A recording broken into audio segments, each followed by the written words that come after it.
All right. I want to read this morning, from the book of Lamentations. We don't get into this book very often, but I ran across this slide you see up there during the week, and given some of the week's events that we have seen on a more national scale, it kind of struck me. And so I'll read more than what you see there. I'm going to start with the 15th verse that is on the slide, but I'm going to read through 22. The 5th chapter of Lamentations. Oh yeah, that's right. Okay, good. The joy of our hearts has ceased. Our dancing has been turned to mourning. The crown has fallen from our head. Woe to us, for we have sinned. Because of this, our hearts are sick. Because of these things, our eyes have grown dim. Because of Mount Zion, which lies desolate, jackals prowl over it. But you, O Lord, reign forever. Your throne endures to all generations. Why have you forgotten us completely? Why have you forsaken us these many days? Restore us to yourself, O Lord, that we may be restored.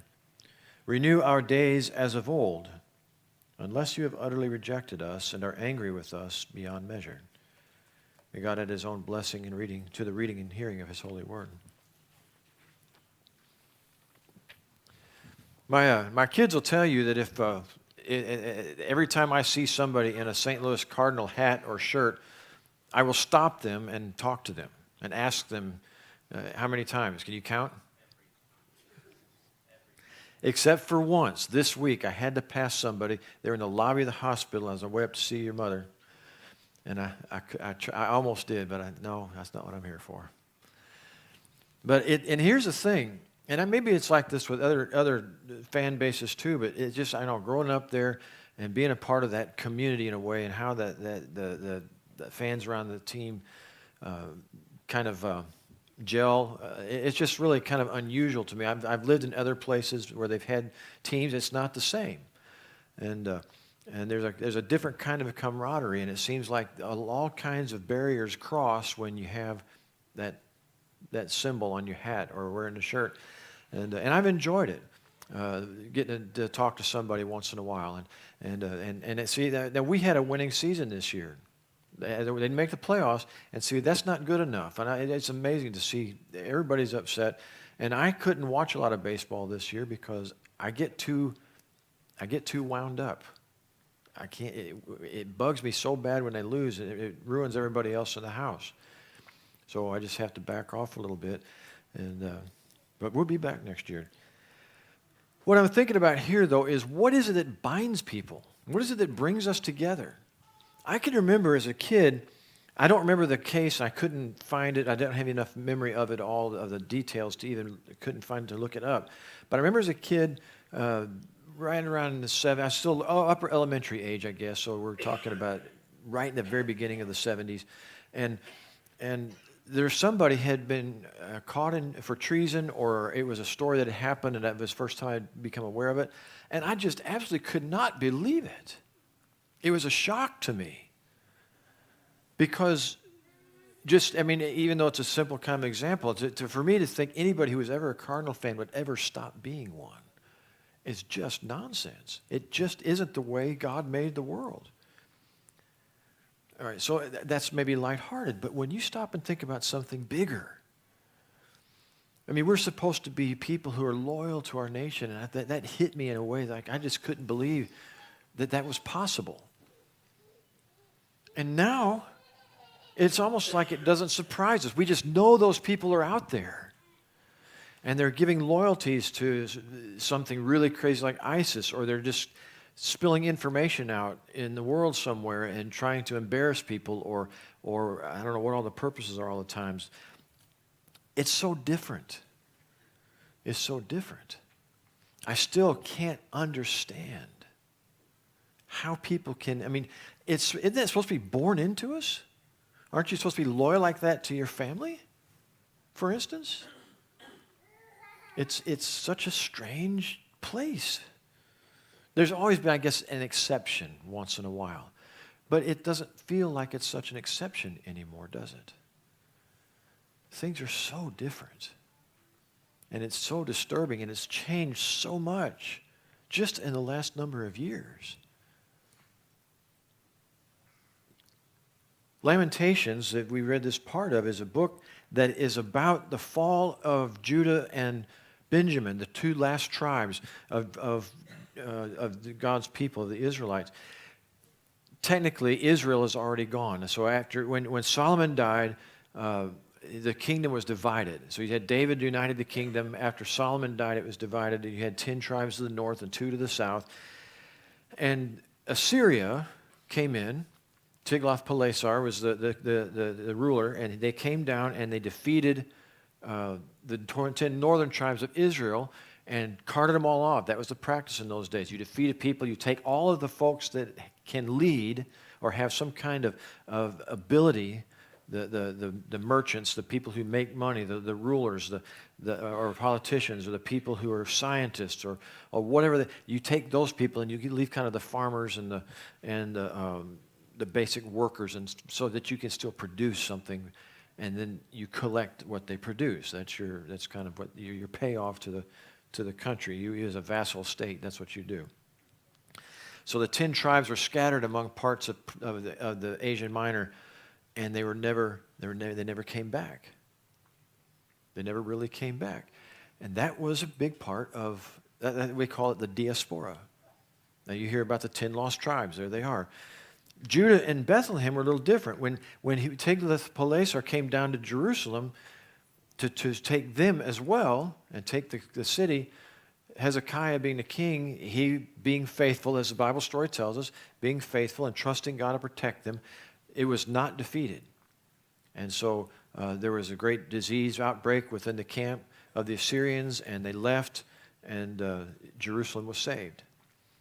And so they went on like that for a while. Then Babylon took over as the main power. They defeated Assyria, and now they have come.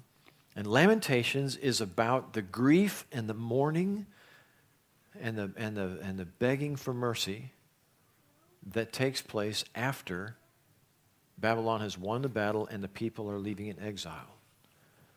That's what it's about. And the people are, how could this happen? This is their mindset.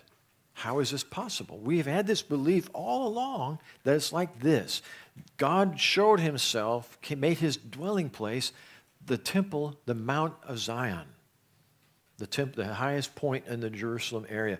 That was where they built the temple.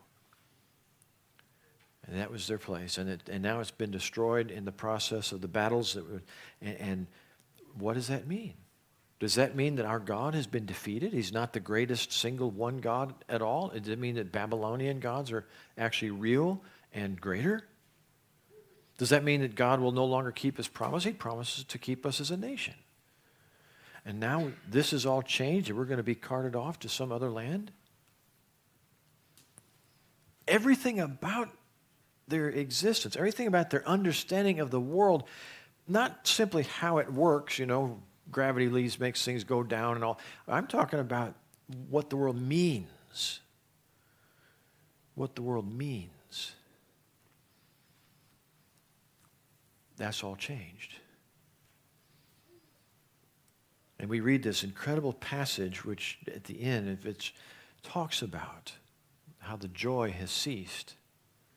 And there's a part in there they remember God is still the great one. This is the God who is the God who can bring us back, the God who has power to keep promises. But then they have that question now. But will he? But will he? That's how overturned their sense of reality has become. And I'm thinking about this and reading that. I'm drawn to this by that slide we just looked at, the fading flowers there. It made me think of the fading nation that is described here, that is lamented here in this passage. And then, of course, before I came across that, Vegas has happened last week, and all of the things. It was such a horrific scene, and it brings back to mind other things that have been similar, it seems like, in our recent memory.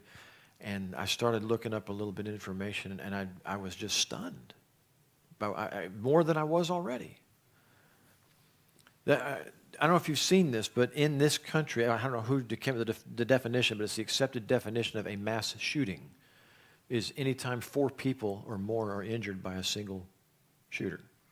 That's their definition. Between 1966 and 2012, there were 90 of those in our country. Going up to December of 2012, Sandy Hook is kind of the break point, the school there, Sandy Hook. Starting from Sandy Hook to this week, over 1,500. More than 1 per day on the average. What happened to us? What happened to us? All right, let's hit this real quick because I don't want to leave a big elephant in the room. A lot of people are going to make this a gun issue. I don't know if it needs to be or not, but I think whatever it is about that, it goes way deeper. It goes way deeper than that. Over the last couple years, I think since 2011, the average number of police shot in the line of duty is 151. That's too many. Do we even know what to do with this? I mean, is this so overwhelming? This is not, I know that we've never been a perfect nation. We can all say that. But we had principles and things that we have stood for and believed in. And they've bound us together. The sense of decency and fairness, the sense of justice. Truly believing, I think truly being a place for the world to look at and go, wow, the American dream, you know? And people came flocking. We took the statue and put it in the middle of the New York Harbor to let everyone know we were serious about that. And I know things change, and I know circumstances are different. Sometimes we rethink certain things, but aren't the principles supposed to stay the same? Are we supposed to just, find the best way to live those out in the time that we live in? So much is different. So much division between people. It seems like there's so much more anger, so much more uncertainty. And I think when it comes down to it, so much more individuality. The extreme of individuality. And it's not just in these kind of circles. I can remember hearing things, I have heard them, especially in family strife situations where somebody's not happy, a parent or a spouse is not happy, and there's this idea that has roamed through it. It got popular in the 70s. If you read a little bit about it, kind of got popular in the 70s. The idea that, if you aren't happy, you can't help your family be happy. So if you're going to be happier somewhere else, then that will make everybody else happy too. Research over many years now has not borne that out, particularly where the children are involved. It's devastating to kids. Research has shown that it's way better for the kids for people to tough it out, at least till they get out of the house. Now, I've lived that.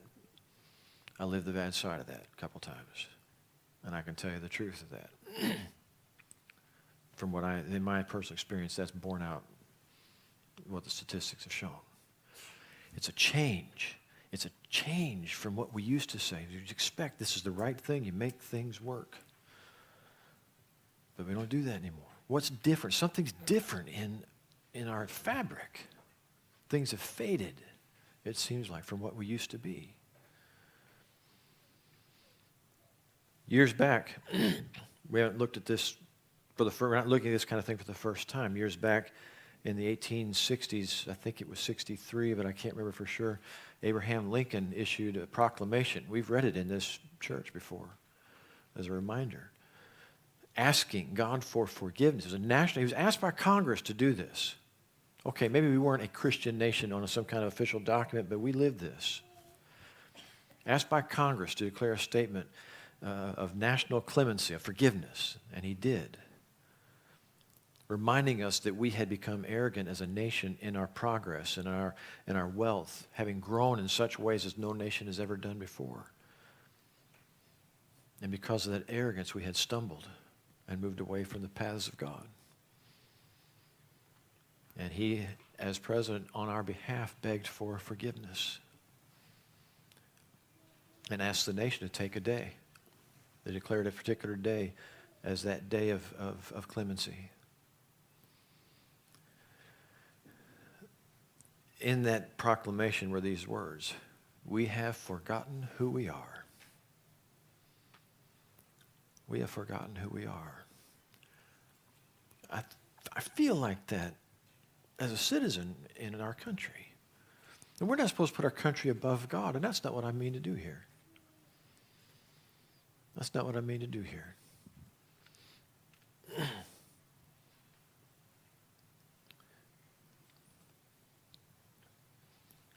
But I think what we need to do actually is remind us, somehow our nation needs to be reminded that we are people of God.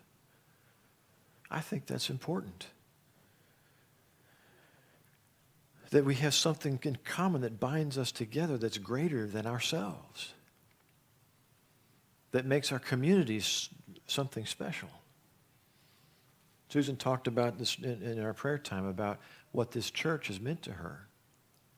Chip in his own way has kind of shared that, and we've all heard it many times. And this is the kind of thing, this is what's so special about this congregation. We build each other. We love each other. We don't look for perfection in people. We just love them. Not a perfect church. We're not looking for that. God brings perfection to us as we love. And Methodist understanding perfection is a real thing that can be achieved, but not by us, but through God's gift of grace. Perfecting grace, sanctifying, that's the actual term, sanctifying grace. It's the grace that says God has helped us love like Jesus loves, helped us love to the same depth, the same measure that Jesus does. And it's God's gift when we open ourselves to the means of grace and live by those means of grace. And those means of grace are things like reading our Bible, our scriptures, and learning about Christ in that way, about being in worship, about being in prayer daily. Even communion. You know, Wesley wanted to take communion every day. He wanted people to take it every single day. We did it for a month, every month for a while, and then we had some folks, so they might maybe that's not special enough. Maybe we need to make it a little more rare.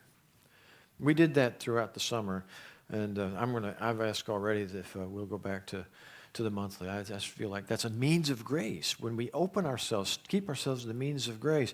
And this bore itself out in John Wesley's life.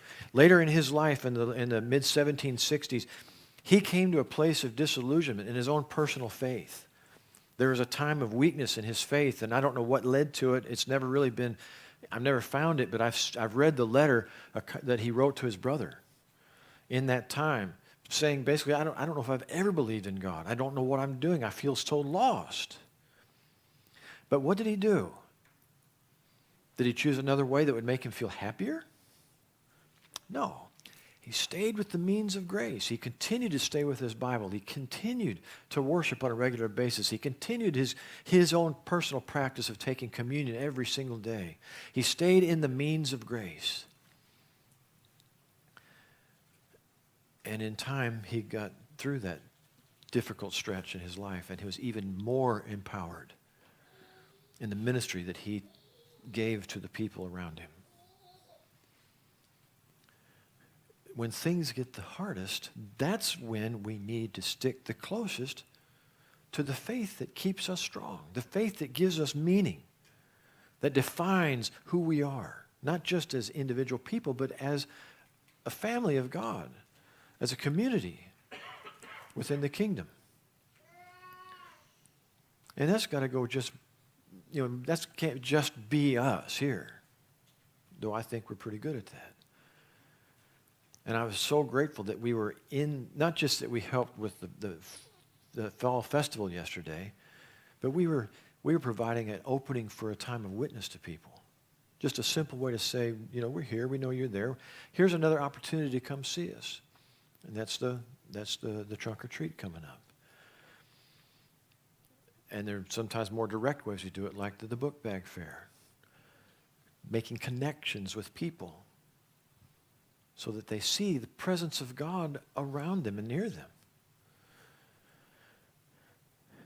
Faith is personal, yes, but it's not private. It's never supposed to be like that in Scripture. God asks us to be witnesses. And we live in a nation that is desperate for a faithful witness. And I want to challenge all of us, including me, to be more of a witness. And I don't mean that we're going to go out and start some kind of big political campaign or anything like that. I mean, just live the faith. Stretch a little bit. Live the faith every day. Be faithful to that. Be constant with your family, with your friends, with the people you work with various circles you might be a part of. But find a way to stretch that somehow. Like we did yesterday. That's kind of a first for us for a while. Do something like that. That's pretty cool. But we need to find someone to help lead us back. And that's what God can do if we simply follow him. Movements are consuming. Now, why did I bring that up? Because I want us to have a sense of a clear place where our feet stand when we walk out of here. And I've been a part of a movement that was consuming once. We had, in Missouri, we did the church was against a gambling campaign that came up in the state, and I got involved with that. I was communications director at the time, and I was given permission to just devote basically all of my energy to that for 6 months. And it was consuming to a degree that I would never have imagined. Politicians are nuts. Just about the time, the energy, the draw. Do you remember that at all? Do you remember that? I remember getting up really early to watch on the news. Yeah. Pretty exciting, huh? No, it wasn't really. It got old. It was, in that 6 months, I was the person in the state that was given freedom to just go. I did the whole state. And I did TV interviews. I wrote things for newspapers. I did a radio show a couple times. And it was just insane. And movements take over. Somebody somewhere is going to will be raised up to lead a movement. That's a call that has to be, it has to be a call. That's not something you just go out and start, because it will eat you alive if you. But what we do is what God puts us here for. Now, maybe someday someone right sitting in this room might be a person that says, "Hey, God's got an idea for me to start doing something," and I don't want to discourage that. But what I'm saying is there are things we can do just by being faithful to the God we serve where we are. And I want us to understand how important that is. I don't want us to look at this huge, big national picture and feel so overwhelmed that we just sit back and let it happen, whatever it is, because it is out of control. The impact we have where we are cannot be underestimated. And here's my example for that. And I'll go back to Wesley, and I'm getting ready to close this out. John Wesley's mother, Susanna, was an incredibly unusual woman for her time. All right, so John Wesley was born in 1703. That's right, 1703. So she's born in the 1600s. What did women learn in the 1600s typically? A little sewing, a little knitting, maybe how to sing when you had to entertain somebody. And didn't learn how to read. They didn't need to, right? Susanna Wesley was taught by her father. She could do Latin and Greek, as well as English, obviously. And I think one or two other languages thrown in there. She could read Bible fluently in original languages. She was educated in all kinds of ways. Very unusual. And then she marries Samuel Wesley, John's father, and there are tons of children born. 20-some-odd children born, and not all survived, but a lot of them did. And she starts raising these children.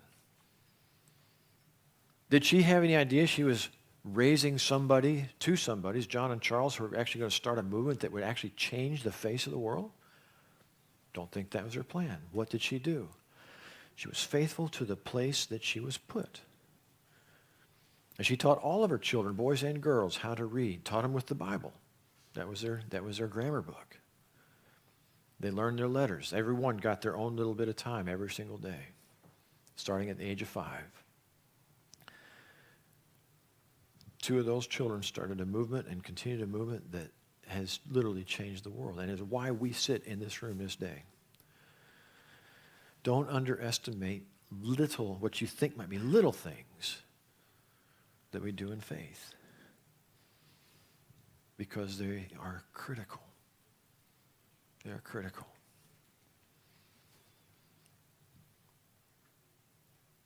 The world is huge, and it's bigger than it's ever been, and it's smaller than it's ever been. We see everything. It's all put on our doorstep. It's almost overwhelming, isn't it? So sometimes I think it's okay to step back a second so that we can remember our faith. I think we should be aware of what happens in our nation. I think we need to be aware of the struggles and the strife that is growing and growing, so that we can look at that and mindfully say, I'm not falling into it. God said, make disciples of all nations. My part of the nation's here, and this is how I'm going to live. I'm going to make sure that my friends and that my family know about it. We're going to pray about it. We're going to talk about it. We're going to make sure that we follow God's ways, no matter what. Eventually, those who went into exile, into Babylon, God found a way to lead them back, those who wanted to come back. And the nation was never really reestablished like they hoped. But by coming back, by staying faithful in a time and a place where they didn't really understand what they could do different, where they really weren't in control of, even when they came back, they had rules given to them by Babylon. You got to be this way, you can't do that, and so forth. But they came back faithful as they understood how. And a couple hundred years later, something really remarkable happened. About 400 or 500 years later, something really unusual happened that nobody expected.